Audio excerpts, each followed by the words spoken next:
పూర్వాంనాయ పీఠము, తూర్పున ఉన్నటువంటి జగన్నాథ పీఠం, దాన్నే గోవర్ధన పీఠము అంటారు. ఒక్కొక్క చోట ఒక్కొక్కరిని దేవతగా నిర్ణయం చేశారు.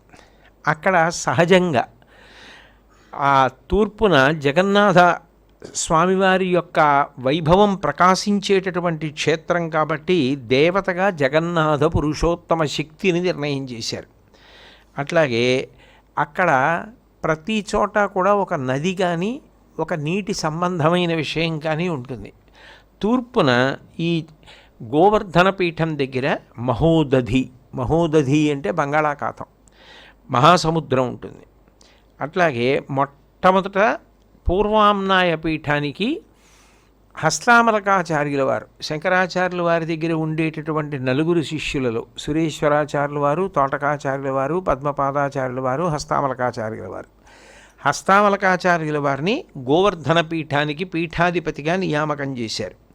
అట్లాగే ఒక్కొక్క పీఠానికి ఒక్కొక్క సంప్రదాయాన్ని ఏర్పాటు చేశారు. ఆ తూర్పున ఉన్న పీఠానికి భోగవల అన్న సాంప్రదాయాన్ని ఏర్పాటు చేశారు. భోగవల అన్న మాటకు అర్థం ఏమిటంటే విషయములు, భోగములు. విషయభోగములు అంటాం కాదు, కంటితో అనుభవించేవి, చెవితో అనుభవించేవి, ముక్కుతో వాసన చూసి అనుభవించేవి, స్పర్శ ద్వారా అనుభవించేవి. ఈ సుఖములు కాదు. ఈ సుఖములకు అలవాటు పడిపోతే అసలు ఆత్మవస్తువుని ఎప్పటికీ అనుభవించలేడు అన్న సత్యం ఎరుకలోకి వచ్చేటట్టుగా ప్రజలకి భోగమునందు అనురక్తి తగ్గించుకొని అసలు దేనిని పరిశీలించాలో, దేని ద్వారా ఆనందమును పొందాలో అటువంటి దాని యందు అనురక్తి కలిగేటట్టుగా చెయ్యాలి. అందుకని చెప్పి భోగవల సాంప్రదాయం ఏర్పాటు చేశారు. అక్కడ ఒక్కొక్క చోట ఒక్కొక్క సాంప్రదాయం పెట్టారు, ఒక్కొక్క చోట ఒక్కొక్క వేదం.